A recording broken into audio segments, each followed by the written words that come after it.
não é nosso objetivo principal aqui discutirmos a epidemia em si, mas discutir a ciência por trás da epidemia. Então, para começar, nada melhor que perguntar ao Luiz: Luiz, o que é ciência e o que é essa tal de pseudociência? Eu vejo ciência como uma forma da humanidade entender o universo, como o universo é e como o universo funciona, né? A tentativa de entender o universo é desde a história inicial da humanidade, né? O homem sempre tenta entender o universo. No início, no processo inicial, o homem tentava explicar o universo através dos mitos ou de paradigmas religiosos, quando ele não entendia muito as coisas. Isso aí já conseguia preencher um certo vazio, né, do Homo sapiens em relação a esse desconhecido, de por que as coisas são desse jeito que são. O homem evoluiu. A segunda forma de entender o universo é a forma da filosofia, né? Ou seja, é um entendimento pela lógica, pelo pensamento lógico. E é uma grande evolução, é quando chega a razão nessa tentativa de explicar o universo. Só que os filósofos se tornaram humildes e aí perceberam que as suas ideias precisariam ser testadas na prática. Aí surge o empirismo.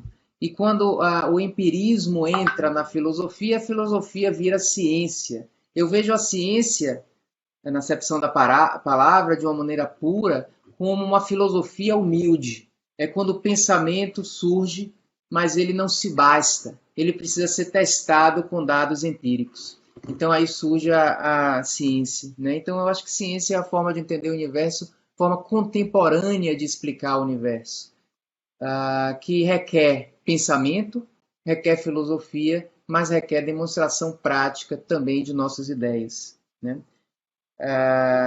O que é pseudociência, né? Eu acho que pseudociência existe na realidade. Para explicar pseudociência, a gente tem que entrar um entendimento que existem dois modelos mentais válidos, e devem coexistir na mente humana, que é o modelo da crença, da fé, e é o modelo do ceticismo, que é o modelo mais científico.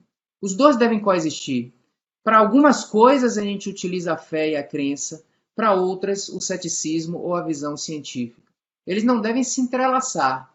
Na hora que eles se entrelaçam, ou seja, algo que é mais baseado no paradigma da fé, quer fazer parecer que é um paradigma científico, isso se chama pseudociência, né? É aceitável que as pessoas usem rituais, inclusive em situações de, de um certo desespero médico. É aceitável os rituais, mas o que se torna pseudociência é quando a gente usa esses rituais e quer dizer que os rituais reduzem mortalidade, por exemplo, ou que os rituais têm algum efeito, digamos, clínico que ainda não foram demonstrado. Rituais, religião, crença em fé é válida e pode ser até um paradigma usado na medicina enquanto paradigma religioso, mas não enquanto paradigma médico. A gente pode sugerir, concordar, participar de rituais. Eu acho que uma consulta médica, uma interação médico-paciente em si pode ser um ritual, e um ritual que faz bem para a alma do paciente. Mas dizer que esse ritual reduz a mortalidade de um paciente com Covid que está usando algum talismã, isso aí é anticientífico, porque ao invés de eu ficar com o paradigma religioso ou o paradigma da crença e da fé, eu tento disfarçar ele de alguma coisa que poderia ser chamada de prescrição ou tratamento. Aí surge pseudociência médica, mas não é só em medicina que existe pseudociência. Então, é quando o paradigma da fé ele sequestra o paradigma científico, enquanto os dois devem coexistir, mas de uma maneira separada. Podem-se até interfacear, mas não se entrelaçar. É isso que eu vejo pseudociência. Mas a minha fala tem uma seguinte conotação: a gente não deve condenar o paradigma da fé ou da crença. Esse é um paradigma que sempre existiu, sempre continuará existindo, não é exatamente uma deficiência do ser humano, é uma característica do ser humano.